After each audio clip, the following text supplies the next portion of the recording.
What's going on, guys? Welcome back to this week's first exclusive segment from the greatest podcast on turf. I'm Ryan. I'm Anthony. And for this exclusive segment, we are going to be doing our weekly waiver wire episode.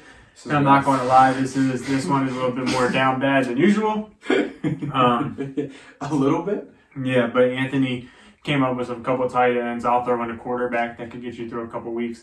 It is bye week season, so we're really just trying to get through at this point. Yeah, if you guys are new here, be sure to click that subscribe button, like the video, subscribe, follow us on all our social medias.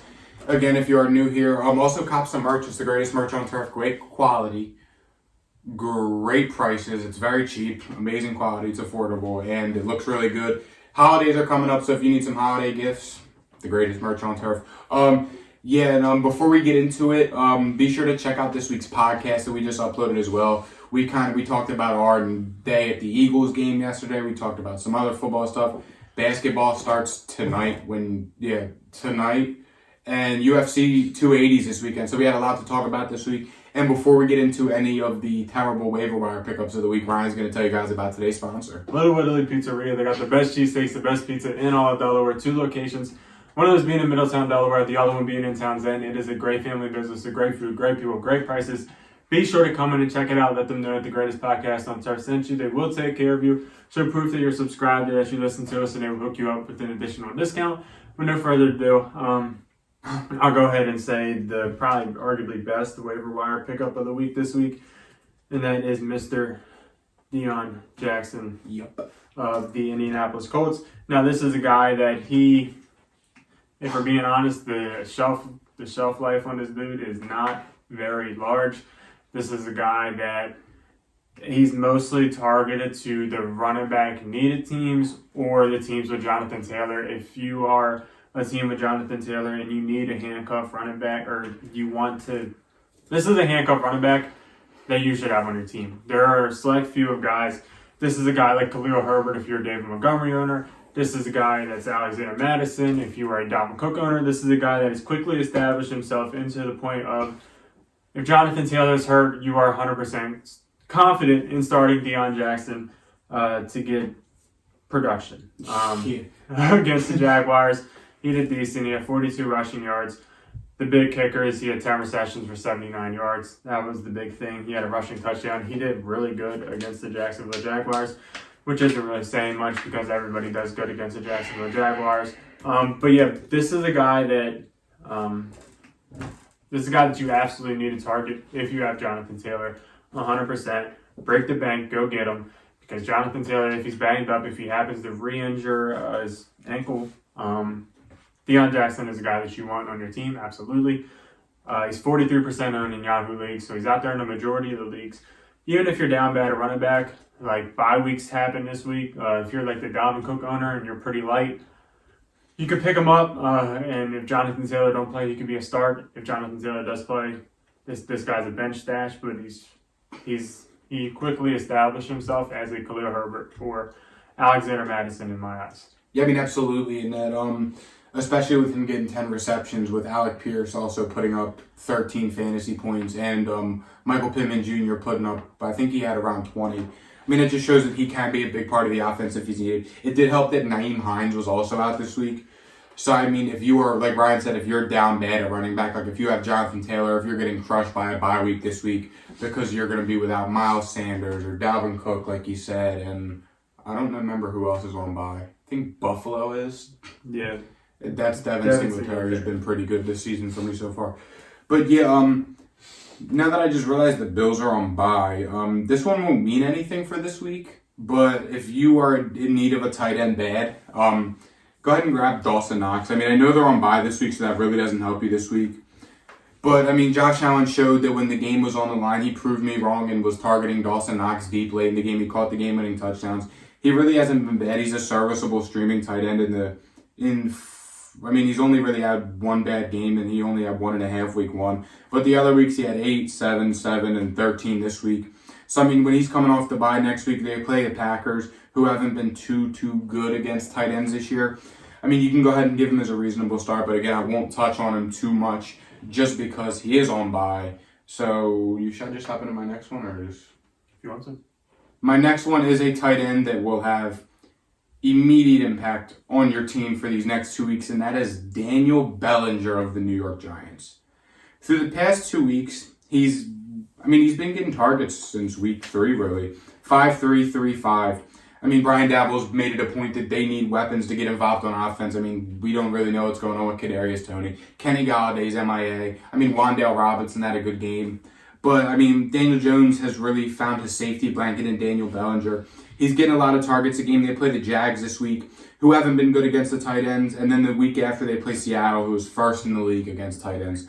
So he's got a pretty good schedule coming up. Daniel Jones has been solid so far. And this is a solid streaming option for you at tight end because, we've been saying it for the past few weeks. The only tight ends that are really safe is Kelsey and Mark Andrews. Every other tight end is just, they're through. So, if you need a tight end, if you're down bad, like if you have a guy, throw a tight end out there. I'm trying to think of one that I would start Daniel Bellinger over. I'm having trouble. Taysom Hill, maybe. Again, if you're down bad at tight end and you have tight ends battling injuries like Darren Waller, he's coming off the bye, but he's still injured. Pat Freiermuth has a concussion. We don't know what his deal is. There's another guy in my head. George Kittle hasn't been doing all that good.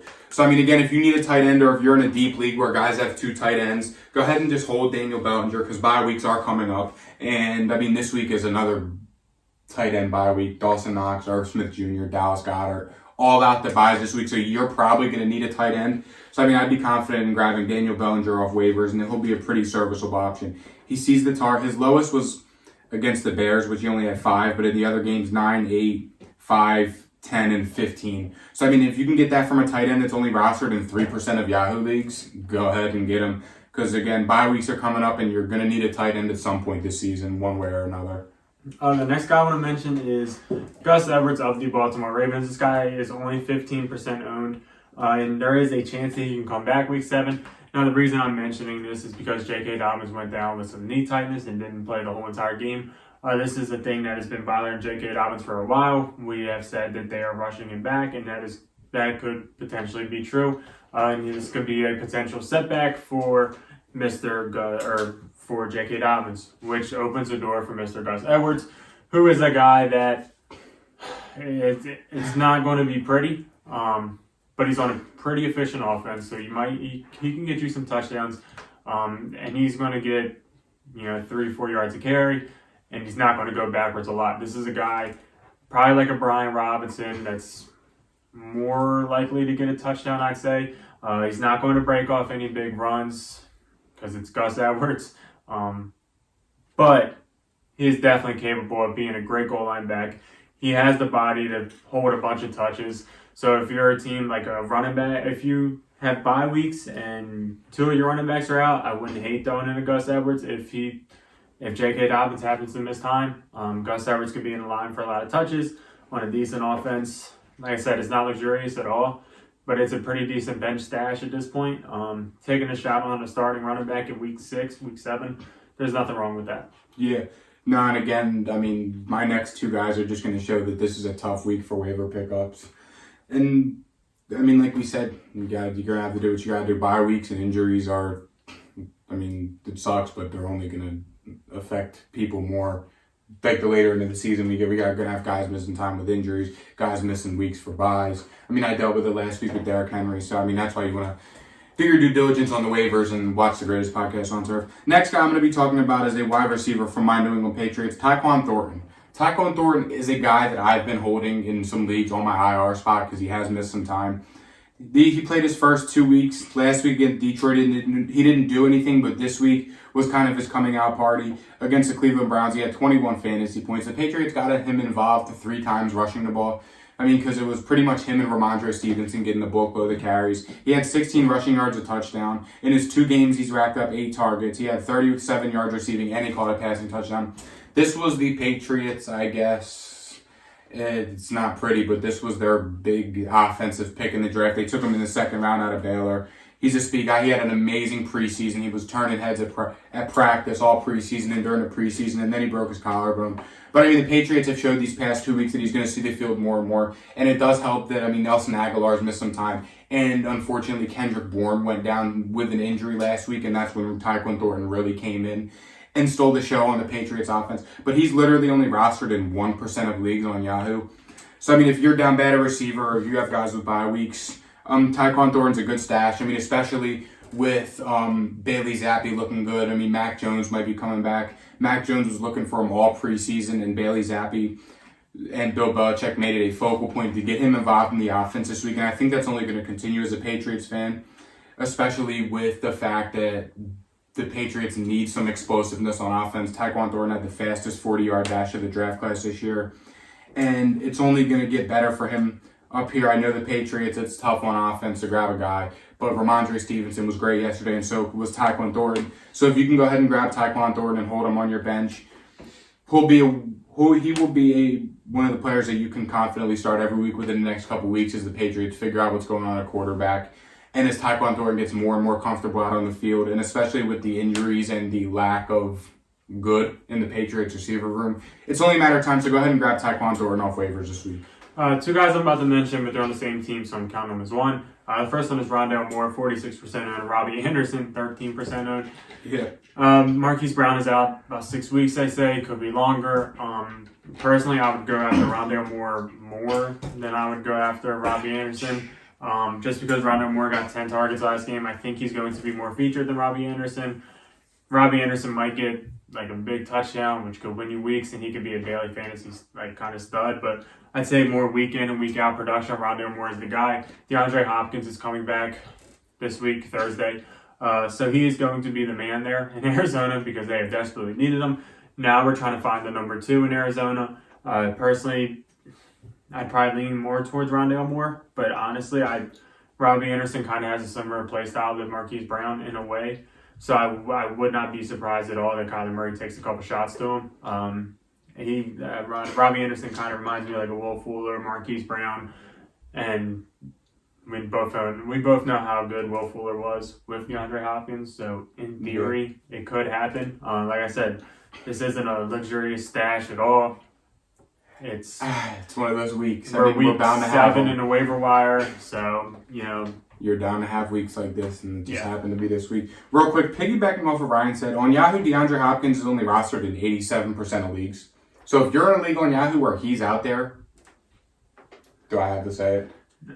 No. Okay, yeah, you're picking up what I'm putting in. But the final guy this week, this is a guy that I never thought that I'd be dropping on here. A guy that was drafted way too early this year in fantasy. But Darnell Mooney, I mean, he's got 17 targets in 2 games. He had 70 yards receiving against Washington Thursday. Now, is this a luxury pickup? No. Does he have a tough game these next couple weeks? Yes. But is Justin Fields targeting him? Yes. Is the production from the Bears running backs and Justin Fields helping Darnell Mooney out? Yes. So, I mean, me personally, I'm taking a shot in the dark out of Darnell Mooney just because I lack depth at receiver, and I mean, who knows? I mean, the Bears haven't looked god-awful besides their offensive line. But I think with the ability that Justin Fields has to make plays with his legs and scramble out of the pocket and make flashy plays to his receivers downfield, and with the production from the Bears running backs, I think that's only going to help Darnell Mooney in the long run. So if you're down bad at receiver, or if you have waiver pickup and you want to take a shot in the dark at a guy, it's Darnell Mooney.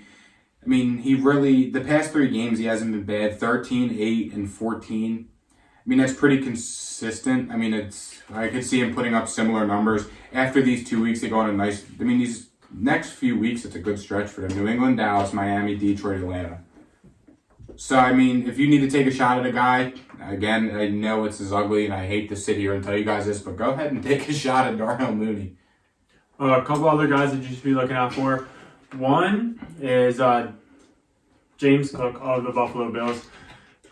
Zach Moss didn't play last game. He was an inactive, and James Cook was the primary second running back for the Buffalo Bills. So it's worth a stash. They're on a bye this week, which could help James Cook. Usually when bye week happens, they implement new plays, they get the rookies more involved during that bye week, and then we see that translate on the field and see kind of what happens. So he could be a pickup and see what happens type of player. A couple other guys, we're at the point in the season where you want to have your handcuffs. It is bye week season, so for example, the Vikings are on bye this week, and if the owner of Alexander Madison happens to drop him, go ahead and pick him up, especially if you have Dalvin Cook. You want the guys that have a clear path to fantasy success if an injury was unfortunately to happen. There are only a few guys in the NFL that are like this, in my opinion. The Khalil Herberts of the world, the Madison, the Rashad Whites of the world, the upper echelon stud backup running backs, Deion Jackson is another one. Just the guys that you know are 100% starters if the starting running back happened to get hurt. I'm not talking about guys like Matt Breida of the Giants. You don't want to do that. He's not worth having. No. Deontay Foreman of the Panthers, maybe. I can see the vision. But you don't want bad backups. You want the good backups. It's a safety net.